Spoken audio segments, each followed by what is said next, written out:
ਵਾਹਿਗੁਰੂ ਜੀ ਕਾ ਖਾਲਸਾ ਵਾਹਿਗੁਰੂ ਜੀ ਕੀ ਫਤਿਹ। ਜਤਿੰਦਰ ਸਿੰਘ ਜੋਗੀ ਕਪੂਰਥਲੇ ਦੇ ਰਹਿਣ ਵਾਲੇ ਹਨ।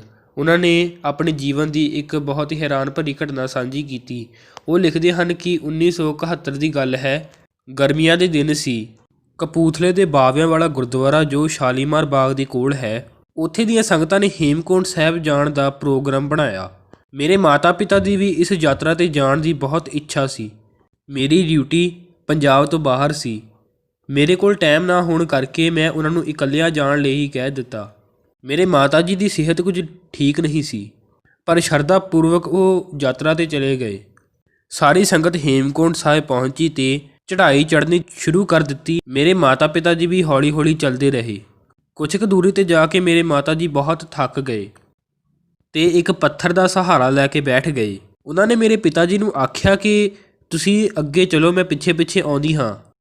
ਉਹ ਗੋਡਿਆਂ ਵਿੱਚ ਮੂੰਹ ਦੇ ਕੇ ਬੈਠ ਗਏ। ਉਹਨਾਂ ਨੂੰ ਲੱਗਾ ਕਿ ਮੇਰਾ ਅੰਤਿਮ ਸਮਾਂ ਆ ਗਿਆ ਹੈ। ਇੰਨੇ ਨੂੰ ਇੱਕ ਬਜ਼ੁਰਗ ਆਏ ਤੇ ਉਹਨਾਂ ਨੇ ਮੇਰੇ ਮਾਤਾ ਜੀ ਦੇ ਪਿੱਠ ਉੱਤੇ ਥਾਪੜਾ ਦੇ ਕੇ ਕਿਹਾ ਕਿ ਬੇਟੀ ਕੀ ਹੋਇਆ।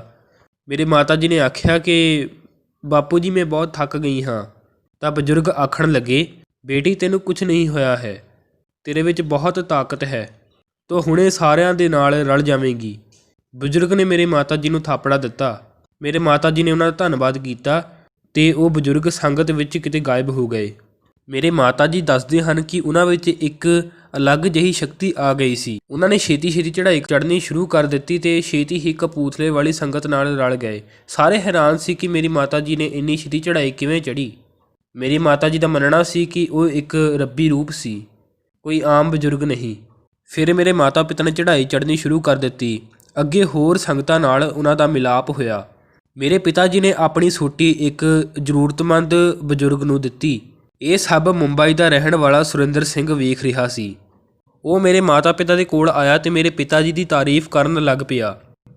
ਉਹ ਕਹਿਣ ਲੱਗਾ ਕਿ ਤੁਸੀਂ ਆਪਣੀ ਸੋਟੀ ਕਿਸੇ ਜ਼ਰੂਰਤਮੰਦ ਬਜ਼ੁਰਗ ਨੂੰ ਦੇ ਕੇ ਆਪਣੀ ਯਾਤਰਾ ਦਾ ਫਲ ਦੁੱਗਣਾ ਕਰ ਲਿਆ ਹੈ। ਫਿਰ ਸੁਰਿੰਦਰ ਸਿੰਘ ਸਾਰੀ ਯਾਤਰਾ ਵਿੱਚ ਮੇਰੇ ਮਾਤਾ ਪਿਤਾ ਦੇ ਨਾਲ ਹੀ ਰਿਹਾ। ਮੇਰੇ ਮਾਤਾ ਪਿਤਾ ਦੀ ਹਰ ਵਕਤ ਸੇਵਾ ਕਰਦਾ ਰਿਹਾ। ਸਰੋਵਰ ਵਿੱਚ ਨਹਾਉਂਦੇ ਸਮੇਂ ਕੱਪੜਿਆਂ ਦੀ ਨਿਗਰਾਨੀ ਕਰਨੀ, ਕੜਾਹ ਪ੍ਰਸ਼ਾਦ ਲਿਆਉਣਾ, ਲੰਗਰ ਦਾ ਇੰਤਜ਼ਾਮ ਕਰਨਾ ਆਦਿ। ਹੇਮਕੁੰਟ ਸਾਹਿਬ ਤੋਂ ਆਉਂਦਿਆਂ ਹੋਇਆ ਸੁਰਿੰਦਰ ਸਿੰਘ ਨੇ ਕਿਹਾ ਕਿ 3 ਮਹੀਨੇ ਬਾਅਦ ਮੇਰੀ ਭੈਣ ਦੀ ਸ਼ਾਦੀ ਹੈ, ਤੁਸੀਂ ਜ਼ਰੂਰ ਆਉਣਾ ਹੈ।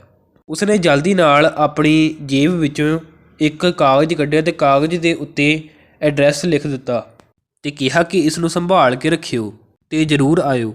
ਥੋੜ੍ਹੀ ਦੇਰ ਬਾਅਦ ਉਹ ਭੀੜ ਵਿੱਚ ਮੇਰੇ ਮਾਤਾ ਪਿਤਾ ਤੋਂ ਅਲੱਗ ਹੋ ਗਿਆ। ਕਪੂਰਥਲੇ ਪਹੁੰਚ ਕੇ ਮੇਰੇ ਮਾਤਾ ਪਿਤਾ ਨੇ ਮੈਨੂੰ ਚਿੱਠੀ ਲਿਖੀ। ਉਹਨਾਂ ਦਿਨਾਂ ਵਿੱਚ ਮੇਰੀ ਡਿਊਟੀ AG ਆਫਿਸ ਸ਼ਿਮਲਾ ਵਿੱਚ ਸੀ। ਉਸ ਚਿੱਠੀ ਵਿੱਚ ਮੇਰੇ ਮਾਤਾ ਪਿਤਾ ਨੇ ਖਾਸ ਲਿਖਿਆ ਸੀ ਕਿ ਤੈਨੂੰ ਘੁੰਮਣ ਫਿਰਨ ਦਾ ਬੜਾ ਸ਼ੌਂਕ ਹੈ।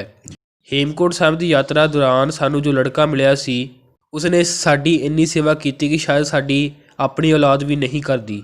3 ਮਹੀਨੇ ਬਾਅਦ ਉਸਦੇ ਭੈਣ ਦਾ ਵਿਆਹ ਹੈ, ਤੂੰ ਜ਼ਰੂਰ ਜਾਵੀਂ। ਜੇ ਤੇਰੇ ਕੋਲ ਵਕਤ ਨਹੀਂ ਹੈ ਤਾਂ ਕਮ ਸੇ ਕਮ ਇੱਕ ਧੰਨਵਾਦ ਚਿੱਠੀ ਤਾਂ ਜ਼ਰੂਰ ਲਿਖੀ। 1 ਹਫ਼ਤੇ ਬਾਅਦ ਮੈਂ ਉਹਨਾਂ ਨੂੰ ਚਿੱਠੀ ਲਿਖੀ ਤੇ ਚਿੱਠੀ ਵਿੱਚ ਮੈਂ ਸੁਰਿੰਦਰ ਸਿੰਘ ਦਾ ਧੰਨਵਾਦ ਕੀਤਾ ਤੇ ਵਿਆਹ ਵਿੱਚ ਆਉਣ ਦਾ ਪੱਕਾ ਵਾਅਦਾ ਕੀਤਾ। ਕੁਝ 25 ਦਿਨ ਬਾਅਦ ਉਸ ਚਿੱਠੀ ਦਾ ਜਵਾਬ ਆਇਆ। ਮੈਂ ਖੁਸ਼ੀ ਖੁਸ਼ੀ ਚਿੱਠੀ ਖੋਲ੍ਹੀ।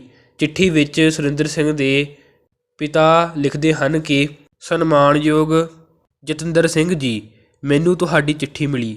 ਪੜ੍ਹ ਕੇ ਜਿੰਨੀ ਖੁਸ਼ੀ ਹੋਈ ਉਨਾ ਹੀ ਦੁੱਖ ਵੀ ਹੋਇਆ।